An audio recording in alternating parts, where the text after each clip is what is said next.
Praise the lord ప్రియులారా, ఈ వీడియోలో మనము విచ్ క్రాఫ్ట్ అంటే చేతబడి గురించి కొంచెము వివరంగా తెలుసుకుందాము. అయితే ఈ వీడియోలో నేను చేతబడి గురించి కానీ దాని యొక్క సూచనలు కానీ ఎవరు చేశారో అని కనుక్కోవడం గురించి కానీ మాట్లాడడం లేదు. కానీ చేతబడి జరిగిందని ఒకసారి తెలుసుకున్న తర్వాత మనం ఏమి చేయాలో దాని గురించి మాట్లాడుకుందాం. చాలా మటుకు మనం ఏమనుకుంటామంటే చేతబడి క్రైస్తవులలో ఎట్టి పరిస్థితిలో జరగదని మనం ఒక బలమైన నమ్మకంతో ఉంటాము. ఇంకొకటి, సాతాను కూడా దేవుని వాక్యం ద్వారా మనల్ని ఎంతగానో మోసగిస్తుంటాడు. చూడండి, క్రీస్తులో ఉన్నవారు నూతన సృష్టి, పాతవి గతించెను, సమస్తం కొత్తవాయనని సాతాను మనల్ని అటు మళ్ళకుండా దాని గురించి ఆలోచించకుండా అది నాకు అందట్లే అని అనుకునేటట్టుగా చేసి మనల్ని ఎంతగానో మిస్గైడ్ చేస్తుంటాడు. కానీ క్రైస్తవులకు కూడా దయ్యాలు పడతాయి. పాస్టర్స్ కూడా ఇందుకు మినహాయింపు లేదు. చూడండి, కీర్తనలు 55వ అధ్యాయము 12వ వచనంలో, నన్ను దూషించువాడు శత్రువు కాదు, శత్రువు అయిన ఎడల నేను దాన్ని సహింపవచ్చును.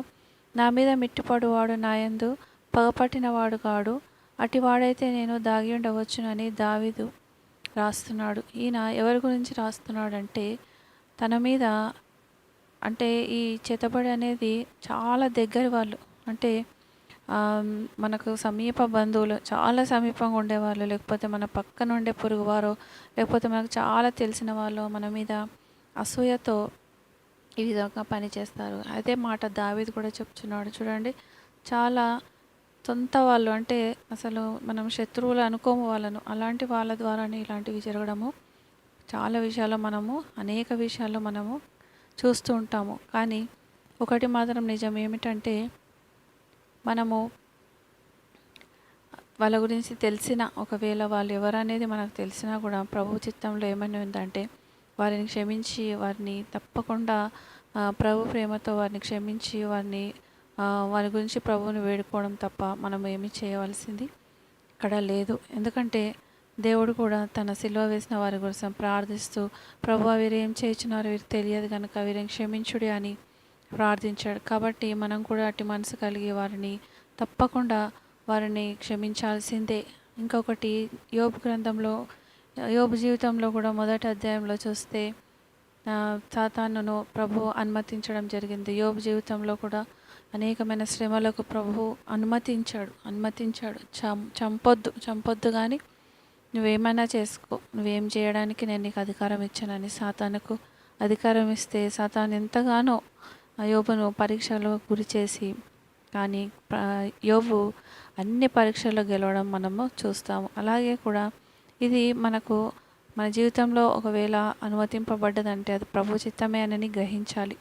ప్రభు చిత్తమని గ్రహించినప్పుడు ఆ చిత్తానికి లోబడాలి. చూడండి, హెబ్రీలకు రాసిన పత్రిక 12:5-6లో కూడా రాయబడి ఉంది. ఏమని అంటే, కుమారుడా, తండ్రి చేయించిన శిక్షను తురీకరింపవద్దు, ఆయన స్వీకరించే ప్రతి కుమారుని శిక్షిస్తాడని వ్రాయబడినది. కాబట్టి అనేకమైన శ్రమల గుండా మనం ఒకవేళ వెళ్ళవలసి ప్రభు చిత్తమై ఉంటే తప్పకుండా దానికి లోబడాలని మనము గమనించాలి. ఇంకొకటి, నేను ఇంతవరకు గమనించినంత వరకు ఇలా అనుమతించడము మన మంచికే. ఎందుకంటే ఎవరైనా ప్రభు సేవలో ఉండాలని ప్రభు కోరుకుంటాడో తప్పకుండా ఈ విధమైనవి వాళ్ళ జీవితంలో అనుమతి పొందుతాయి.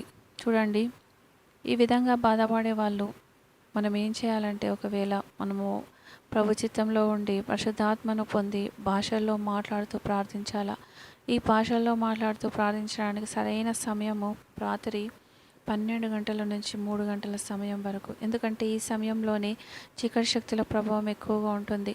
చూడండి, ఒకవేళ మనం యుద్ధ భూమిలో ఉన్నామని అనుకుందాం, ఆ టైంలో మనం పడుకున్నాం అనుకోండి, శత్రువు అయిన సాతాను మనల్ని ఏమైనా చేయడానికి ఆస్కారం ఉంటుంది. కాబట్టి ఆ 3 గంటల సమయంను ఖచ్చితంగా ప్రభు సన్నిధిలో గడుపుతూ సాతాను నుంచి రక్షణ కల్పించమని ఆ నిద్రను జయిస్తూ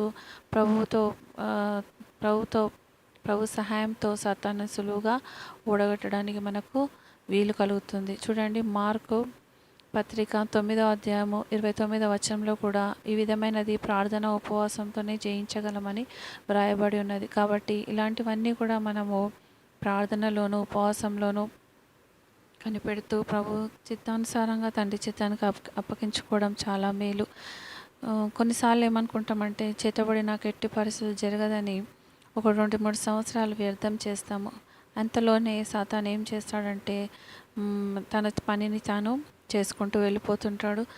చూడండి, ఈ 3-4 సంవత్సరాలు సాతాను నిర్లక్ష్యం చేయడం, ప్రభు సహాయం కోరకపోవడంతో పరిస్థితి చేదాటిపోవడం, లేకపోతే సమస్యలు తీవ్రంగా జరగడం జరుగుతుంది. చేతబడి జరిగిన వాళ్ళను చర్చెస్లో కూడా చిన్న చూపు చూస్తారు. దయ్యం పట్టిన వాళ్ళని అంటరాని వాళ్ళుగా చూడడం, ముఖ్యంగా పాస్టర్స్కి కూడా ఈ విధమైనది ఎలా డీల్ చేయాలో, ఎలా విడుదల చేయాలనో, ఎలా డెలివరెన్స్ నడిపించాలనో తెలియకపోవడము ఒక పెద్ద డిసడ్వాంటేజ్గా మారి పీడితులకు పెనుశాపంగా మారుతుంది.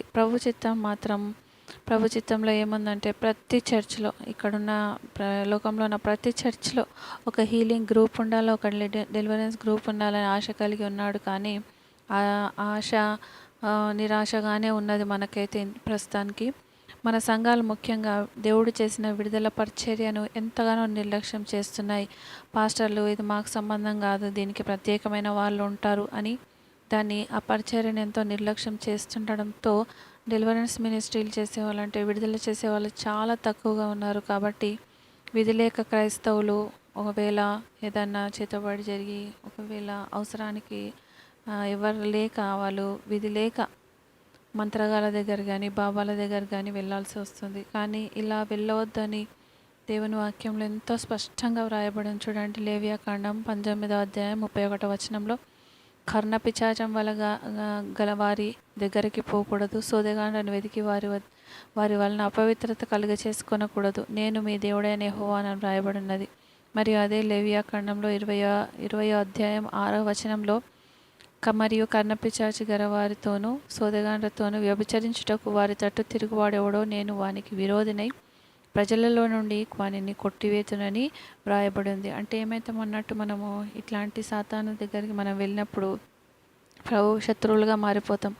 అయితే ప్రభు సహాయం చేయాల్సింది పోయి ప్రభువే మనకు ఒక పనిష్మెంట్ ఇచ్చే స్థాయికి మనము దిగజారుతాము. ఇంకా చూడండి, వాళ్ళ దగ్గర వెళ్ళొద్దని, వాళ్ళ దగ్గర వెళ్ళందా ఏమవుతుంది, మనకి ఇంకా సమస్యలు పెద్దగా పెరగడం, ఒకదానికి పోయి 16 దయ్యాలను తగిలించుకోవడం జరుగుతుంది. చూడండి, వీళ్ళ దగ్గర వెళ్ళినప్పుడు వాళ్ళు ఒకటి నిజం చెప్తారు కానీ 9 అబద్ధమే ఉంటాయి. కాబట్టి చిలక జోస్యం కానీ, మంత్రగాలు కానీ, క్షుద్ర పూజలు కానీ, బలి ఇవ్వడం కానీ, సమాధులలో పూజలు చేయడం కానీ, గుళ్ళల్లోకి తిరగడం కానీ, తాయొత్తులు కట్టుకోవడం కానీ, మందు పోయించుకోవడం కానీ, దిష్టి బొట్లు పెట్టుకోవడం కానీ, ఇంట్లో పూజలు చేయడం కానీ, మొక్కుకోవడం కానీ, అన్యుల ఆచారాల పద్ధతులు పాటించడం క్రైస్తవులకు మేలు కంటే కీడే ఎక్కువగా చేకూరుతుంది. ఇలా చేయడం ద్వారా ప్రభు కోపానికి గురవుతామని మనకు చాలా మటుకు తెలియదు.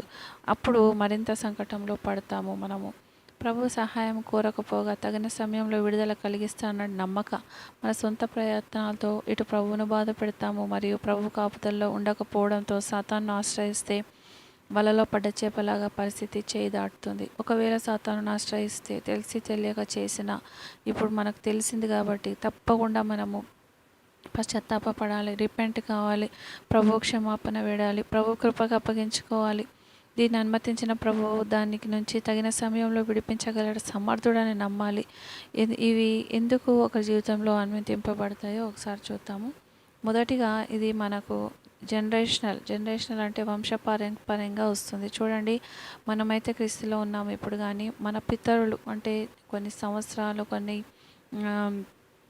డికేడ్స్ ముందు, లేకపోతే కొన్ని వందల సంవత్సరాల క్రితం మన పితరులు ఒకవేళ అన్యుల ఆచారాలను అభ్యసిస్తూ, చీకటి శక్తులను పూజిస్తూ, దయాలకు పూజలు చేస్తూ, బలులు ఇస్తూ, వాటితో కొన్నిసార్లు నిబంధన చేసుకుంటారు. నిబంధన అంటే కవెనెంట్ అంటారు ఇంగ్లీష్లో. అయితే ఆ కవెనెంట్ ద్వారా, నిబంధన ద్వారా ఏమవుతుందంటే వాళ్ళ తరతరాలు ఈ విచ్ క్రాఫ్ట్లో కానీ, లేకుంటే ఈ చేతబడిలోని కానీ, కొన్ని శక్తుల ప్రభావంలోని కానీ వెళ్ళిపోతాయి. సో ఇవన్నీ ఉంటే మాత్రం తప్పకుండా మన తప్పు లేకున్నా అవన్నీ ఆ ఫ్యామిలీ లైన్లో, ఆ కుటుంబంలో తరతరాలుగా అవి కనిపిస్తూనే ఉంటాయి. సో అలాంటి వాటిని మనము బ్రేక్ చేయొచ్చు. అంటే ప్రభువుతోటి నూతన నిబంధన చేసుకుంటూ ఆ పాత నిబంధనలను మనము కొట్టివేయాలి. యేసు నామమున నేను వాటిని కొట్టివేస్తున్నానని వాటిని కొట్టివేయడం ద్వారా ప్రభుతో కొత్త నిబంధన చేసుకోవడం ద్వారా ప్రభు కాపుదలలోకి వస్తాం. ఇది ఇంకా పిల్లల్లో కూడా కనబడుతుంటుంది. కాబట్టి తెలిసిన మనము మన పిల్లలకి చేరకుండా వాటిని మనము బ్రేక్ చేయాల్సి ఉంటుంది. చూడండి, హెబ్రీ 9:15 ప్రభు సంరక్షణలోకి రావాలి. అందుకు సంబంధించి చూడండి, మన ఇళ్ళలో కానీ తరతరాలుగా మన ఒంటి మీద కానీ ఏవైనా సాతానుకు సంబంధించిన వస్తువులు కానీ, గుర్తులు కానీ, బొమ్మలు కానీ, తాయెత్తులు కానీ, లేకపోతే నగలలో ఏమన్నా కొన్ని సాతానుకు సంబంధించిన డిజైన్స్ కానీ, లేకపోతే చీరలు ఎవరైనా పెట్టినవి కానీ, తరతరాల నుంచి వస్తున్న బట్టలు కానీ, విగ్రహాలు, ఇళ్ళలో ఉండే విగ్రహాలు కానీ, బంగారం, వెండి, తరతరాల నుంచి వస్తున్న వెండి, బంగారంను తాత ముత్తాతల ఇళ్ళలో వాటిలో ఏమైనా సాతానుకు సంబంధించినవి ఉన్నాయేమో ప్రభువుని బయలుపరచమని అడగాలి. ఒకవేళ ప్రభు ఏమైనా చూపిస్తే అది ఎంతటి ఖరీదైనా దాని మీద ప్రార్థన చేసి, అది ఎంత వెలైనదన్నా పర్వాలేదు, దాన్ని తీసి బయట పారవేయాలి. అది ఎవ్వరికి ఇవ్వడానికి వీల్లేదు. ఇంకా మన ఇళ్ళలో ఇరుగు పొరుగు వారి వస్తువులు, ఒక చిన్న పిన్ అయినా, ఒక పెద్ద సామానైనా, ముఖ్యంగా బహుమతులు, ఎవ్వరు ఏ బహుమతి ఇచ్చినా ఈ చేతబడి జరిగిన వాళ్ళు తీసుకోరాదు. ఎందుకంటే ఆ బహుమతుల ద్వారా వాళ్ళు ఈ దురాత్మను దానికి అటాచ్ చేసి మన ఇళ్ళలో పెట్టడం జరుగుతుంది. ఎందుకంటే ఈ ఇళ్ళల్లో ఉన్న సైతాను వీళ్ళకు కావాల్సిన సమాచారాన్ని, ఇంట్లో ఏం జరిగినా ఆ సమాచారాన్ని ఆ సాతాను వాళ్ళకు చేరవేయడానికి అవకాశం ఇస్తుంది. అది ఓపెన్ డోర్, అంటే ఒక తెరిచిన ద్వారంగా ఉండడం ద్వారా మన ఇంట్లో జరిగే ప్రతిదీ, మన జీవితంలో జరిగే ప్రతిదీ వాళ్ళకు తెలిసిపోతుంటుంది. కాబట్టి ఎవ్వరి వస్తువులు, తరతరాలే కానీ ఇప్పుడు మన ఇంట్లో ఉన్నాయి కానీ ఎవ్వరి వస్తువులు కూడా మన ఇంట్లో ఉండడానికి ఉంటే మాత్రము అది మనకు ఎట్టి పరిస్థితుల్లో మనకు విడుదల కలగకుండా అవి అడ్డుబండల్లాగా నిలబడతాయి. చాలామంది ఇది తెలుసుకొని అనేకులు ఇండ్లలో ఉన్న చాలా సామాను పడేయాల్సి వస్తుంది. నేనైతే ఒక 90% నేనైతే చాలామందిని చూశాను, వాళ్ళు ఇళ్ళలో ఉన్న సామాను తీసేయడం జరిగింది. ఒక 90% వస్తువులు, అంటే మన ఇల్లంతా ఖాళీ అవుతుంది కొన్నిసార్లు. అయితే ఇలా తీసివేయడం ద్వారా ఈ విచ్ క్రాఫ్ట్ నుంచి మనం 60% విడుదల పొందగలం. 60% ఎందుకు అంటున్నామంటే, ఈ వస్తువుల ద్వారానే సగం కంటే ఎక్కువ శాతం మన మీద అటాక్స్ జరుగుతుంటాయి. కాబట్టి ఈ డోర్స్ని మనం క్లోజ్ చేస్తున్నాం. డోర్స్ అంటే ఈ ఓపెన్ ద్వారాలను మనం క్లోజ్ చేయడం ద్వారా ఏమవుతుందంటే శాశ్వతంగా వాటి నుంచి విడుదల పొందుతాం. అంటే ఇంకా వాటికి మనల్ని చేరే అవకాశం ఉండదు. కాబట్టి మనం వాటి ద్వారా వస్తున్న చీకటి శక్తులను మనము ద్వారాలు మూసివేసినట్టు అవుతుంది. కాబట్టి చాలా మటుకు డెలివరెన్స్ పొందుతాము. ఇంకా 40%ని ప్రభు సహాయంతో కూడా పొందుకోగలము. చూడండి, ఇంకొక కారణం ఏంటంటే, మన జీవితంలో మన పాపాల ద్వారా కూడా ఇలాంటిది అనుమతింపబడుతుంది. కాబట్టి ప్రభువును వేడుకుందాము. ఏ తప్పు చేసినామో, ఎక్కడ తప్పిపోయినామో, ఏ పాపము, ఏ డోరు మనకు, ఏ ద్వారం మనకి సాతాను ఈ చీకటి శక్తులను మన జీవితంలోకి అనుమతింపబడ్డదో ప్రభువా తెలియజేదేవా అని తండ్రిని క్షమాపణ వేడుకుందాం, చూపించమని అడుగుకుందాం. ఒకవేళ అది సరిచేయలేని ఉంటే ప్రభువును సరిచేయమని అడుగుదాం.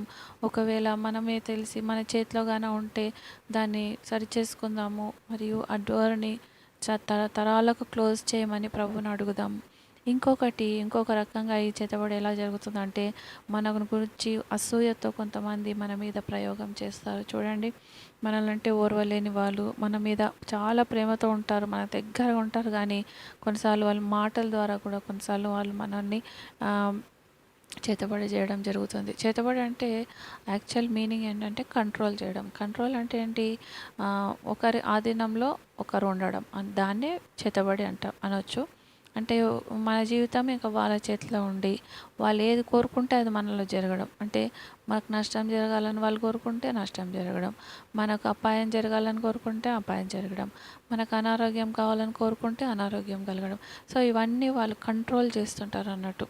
ఇంకా మనము కొన్నిసార్లు సంవత్సరంలో అదే సమయంలో ప్రతి సంవత్సరం అదే సమయంలో సిక్ కావడం కూడా ఈ విచ్ క్రాఫ్ట్ సంబంధించిందే. ఎందుకంటే అదొక ప్రోగ్రామ్డ్ అంటే ఒకటి మొత్తం ఇట్లా వాళ్ళు డిజైన్ చేసి పెడతారన్నట్టు. ఈ డిజైన్లో ఈ సమయంలో ఇది జరగాల, ఈ కీడు జరగాల, ఈ సమయంలో ఇలా జరగాల అని రాసి పెట్టుంటారు కాబట్టి, ఒక టైం టేబుల్ పెట్టి ఒక క్యాలెండర్లో మనల్ని బంధిస్తారు కాబట్టి ఆ సమయంలో అలాంటివి జరిగిపోతూ ఉంటాయి. కాబట్టి ఇవన్నీ జరగకుండా ప్రభువును ఆశ్రయించడమే మనకు మేలైనది.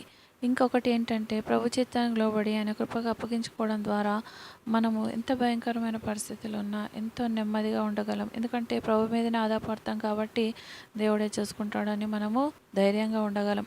తప్పుజారి కూడా సాతాన్ని ఆశ్రయించకూడదు. ప్రభు కోపానికి గురి కావద్దు. ప్రభు ఇటువంటి అనుమతించినప్పుడు సాతాన్ని ఆశ్రయిస్తే మనమే విడుదల పొందడానికి ప్రయత్నం చేసిన వాళ్ళం అవుతాము. ఇది ప్రభు చిత్తము కాదు. అయితే ఈ పరిస్థితి మనకు ఎందుకు కలుగుతుందంటే చూడండి, యేసయ్యనే దేవుడు అనేకమైన శ్రమల ద్వారా తన విధేయత నేర్చుకునేటట్టు చూడండి. యెషయా 3:11లో 53:11లో రాయబడినట్టు ప్రభు కూడా అనేకమైన శ్రమల ద్వారా వెళ్ళాల్సి వచ్చింది. ఈ లోకంలో ఉన్నప్పుడు ప్రభు రాత్రులు ప్రార్థనలు చేసేవాడు. ఎక్కడెక్కడ ఒలివల కొండకు పోయి ప్రార్థన చేసేవాడు. ఈ గిన్నె నా ఎదురు నుంచి తొలగించు దేవా అని ప్రార్థన చేశాడు. అనేకుల దగ్గరికి నడిచి వెళ్ళి ఎంతో విధేయతతో శ్రమ పొంది ప్రభుతో ఉండడం విడిచిపెట్టడం కూడా భాగ్యం అనుకోలేదు. కానీ మన కోసం తండ్రి చేత నెరవేర్చటకు మామూలు మనిషిలాగా పుట్టి అనేకమైన శ్రమలు అనుభవించి తన విధేయతతో తండ్రికి లోబడి ప్రభు చిత్తం నెరవేర్చాడు. కాబట్టి ప్రభువు నడిచిన మార్గమే మనకు కూడా ఇవ్వబడింది. కాబట్టి ఆయన అడుగుజాడల్లో మనం నడవాలి. కాబట్టి ఆయన చెప్పింది మనం చేయాలి. కాబట్టి ప్రభు చిత్తంలో ఉండడానికి తప్పకుండా శ్రమలు మనల్ని సంపూర్ణంగా చేస్తాయి. చూడండి, మనము ఎప్పటికీ ఒకవేళ మనం ఏది మర్చిపోవద్దంటే మనము ప్రభు చిత్తంలో ఏమై ఉండొచ్చు, ఎందుకు ఇది అనుమతింపబడి ఉండొచ్చు అంటే మనకు తెలుస్తుంది కాబట్టి వీటిలలో మనం వెళ్తున్నాం కాబట్టి మనకు బాగా అర్థమయ్యి ఇలా సఫర్ అయ్యే వాళ్ళను, అంటే ఇలా బాధపడే వాళ్ళను, లేకుంటే ఇలా నష్టపోయే వాళ్ళను మనము అర్థం చేసుకొని వారి కోసం ప్రార్థించగలము. వారి కోసము అగాపే ప్రేమను, దేవుని ప్రేమను చూపించగలము. మనం విడుదల పొందగలము. అనేకులను కూడా విడిపించగలము. చూడండి, ఇక్కడ ప్రస్తుత పరిస్థితిలో మనకు ఎవరు సహాయం చేసేవారు ఉండరు కాబట్టి ప్రభు మీదే ఆధారపడడం మేలు. ఎవరన్నా విడుదల చేసేవాళ్ళు ఉన్నా అందరూ నమ్మదగిన వారు కాదు. అనేకులు వెలుగుదూత వేషం వేసుకొని మోసం చేస్తున్నారు. ఇదొక చేతబడి అనేది ఒక పెద్ద ఆకాశ శక్తి. కాబట్టి ఈ ఆకాశ శక్తితో మనము సొంతగా పోరాడలేము. కాబట్టి ప్రభు చిత్తానికి అప్పగించుకొని పశ్చాత్తాపడినప్పుడు తప్పకుండా దేవుడు విడుదలిస్తాడు. పశ్చాత్తాపం కూడా చూడండి, ఒక దైవజనుడు అంట, ఆయన డెలివరెన్స్ మినిస్ట్రీలో ఉన్నాడంట. అయితే ఆయన ఒక దేశానికి వెళ్ళి ఒక చర్చిలో ప్రార్థన చేయాలని సిద్ధమవుతున్నప్పుడు ప్రభు అన్నాడంట, అక్కడ చాలా భయంకరమైన చీకటి శక్తులు ఉన్నాయి. నువ్వు ఇప్పుడు వెళ్తే అవి నీ మీద కూడా అటాక్ చేస్తాయి. కాబట్టి నీవు ఒక 6 నెలలు ఆ సంఘం కోసము, ఆ దేశం కోసము పశ్చాత్తాప ప్రార్థన చేసుకొని తర్వాత వెళ్ళు అన్నాడంట. ఆ పశ్చాత్తాప ప్రార్థన కూడా రోజుకు 4 సార్లు చేయమని అడిగాడంట. అయితే ఈ దైవజనుడు అదే విధంగా రోజుకు 4 సార్లు 6 నెలలు, చూడండి, రోజుకు 4 సార్లు 6 నెలలు పశ్చాత్తాప ప్రార్థన చేసుకొని ప్రభు 6 నెలలు అయిన తర్వాత ఇక నువ్వు వెళ్ళి అక్కడ ప్రార్థన చేయి, నేను అక్కడ శక్తులతో నేనే పోరాడి వాటిని తీసేస్తాను అన్నప్పుడు తండ్రి చెప్పినట్టే, ప్రభు చెప్పినట్టే అక్కడ ఈయన వెళ్ళడం జరిగింది. అనేకమైన చీకటి శక్తులను ఆయన జయించడము జరిగింది. అంటే చూడండి, ఈ పశ్చాత్తాపం అనేది కూడా 1-2 రోజులకు ఏదో ఒక మాటతో అయ్యో సారీ దేవా అనడం కాకుండా ఒక టైం పీరియడ్ పెట్టుకొని ప్రభువుని అడగాలి. తండ్రి, నేను ఎన్ని రోజులు పశ్చాత్తాప ప్రార్థనలో చేయాలి అని అడిగి, ఒకవేళ దేవుడు అనుమతిస్తే 1 నెల, 2 నెలలు, 3 నెలలు. చూడండి, దావీదు కూడా రోజుకు 7 మార్లు ప్రార్థన చేశాడంట. దానియేలు కూడా రోజుకు 3 సార్లు ప్రార్థన చేశాడంట. చూడండి, వాళ్ళు పశ్చాత్తాప ప్రార్థనలో మనకు మాదిరిగా ఉన్నారు. కాబట్టి ప్రభువుని అడిగి, ప్రభు ఎన్నిసార్లు చెప్తే అన్నిసార్లు, ఎన్ని రోజులు చేయమంటే అన్ని రోజులు పశ్చాత్తాప ప్రార్థనలో. ఈ పశ్చాత్తాప ప్రార్థన కూడా చూడండి, కేవలం మన పాపాలే కాకుండా మన పితరుల పాపాలు కూడా ఒప్పుకోవాలి. ఎందుకంటే దానియేలు తన పితరుల పాపాలు ఒప్పుకొని, దీనికి అంతటి కారణం నా పాపాలు నా పితరుల పాపాలని ఒప్పుకొని ప్రభు చిత్తంలో తను తాను తగ్గించుకున్నాడు. చూడండి, అటువంటి విధేయత మనకు కూడా కావాలా. మన పితరుల కోసం కూడా మనం పశ్చాత్తాపడాలి. ప్రభు సన్నిధిని సమాధాన పడాలా. నా పితరులు నా వారే, నా నా వాళ్ళ రక్తమే నాలో ఉంది కాబట్టి నాయన నన్ను క్షమించు, మా వాళ్ళని క్షమించు, తెలియక చేసినాం ప్రభువా క్షమించు అని తండ్రి పాదాలు పట్టుకొని గోజాడి ప్రభు చిత్తంలో తండ్రి నాయన క్షమించు అన్నప్పుడు ప్రభు కనికరం గల దేవుడు కాబట్టి ఒక సరైన సమయంలో ఆ చీకటి శక్తులను లూకా 11:20 ప్రకారం తన చేతి వేళ్లతో దాన్ని తొలగిస్తాడు. కాబట్టి ఆ తగిన సమయం కొరకు మనము ఎదురు చూస్తూ ప్రభువే తగిన సమయంలో మనకు విడుదల ఇస్తాడని చెప్తూ ప్రభు పరిచర్య మొదలుపెట్టి ఎలా చేయాలో ప్రభు అని పరిచర్య ఎలా చేయాలో నాకు ఏం తెలియదు అని ఖాళీగా అని డిసప్పాయింట్ అవ్వకుండా ప్రభు ఏది చెప్తే అది ఒకరికి వెళ్ళి ప్రార్థన చేయమంటే చేయడం, లేకపోతే ఇంటి వాళ్ళ కోసం ప్రార్థన చేయడం, ఉపవాస ప్రార్థన చేయడం, తండ్రిని వేడుకోవడం, ఒక మంచి చర్చ్ చూసుకొని ఆ చర్చికి వెళ్ళడం. అన్ని చర్చిలు సరిగా సరిపోవు. మంచి దైవజనుడు ఉండి విడుదల చేయించే దైవజనుడు ఉండి ఆత్మీయంగా సరిగా నడిపించగల దైవజనుని ఆ చర్చిని ప్రభువుని చూపించమని అడిగి ఆ చర్చికి వెళ్తూ సంఘ కార్యక్రమాల్లో పాల్గొనాలి. సంఘంలో సేవ చేయాలి. అంటే సంఘంలో చాలా పనులు ఉంటాయి చూడండి. చైర్స్ వేయడం కానీ, లేకపోతే ఊడవడం కానీ, లేకపోతే ఇంకా అనేకమైన అక్కడ ఏం అక్కర్లు ఉన్నాయో వాటిని చేయడం, ఇంకా మన టైట్స్ ఇవ్వడము, ఇంకా అనేక విషయాలు మనం ఒక డిసిప్లిన్లోకి వెళ్ళిపోతే తప్పకుండా ప్రభువు తగిన కాలమందు మనల్ని విడిపిస్తాడు. ఇంకా అనేకులను విడిపించే శక్తిని, బలాన్ని కూడా మనకు ఇస్తాడు. ఇంకా చూడండి, ఈ పరిశుద్ధాత్మను ఈ పోరాటంలో ఈ పరిశుద్ధాత్మ సహాయం మనకు ఎంతో అవసరం. కాబట్టి నేను ఒక నా ముందు వీడియోలో పరిశుద్ధాత్మని ఎలా పొందుకోవాలి, భాషలో ఎలా మాట్లాడాలి అనే వీడియో నేను ఉన్నది.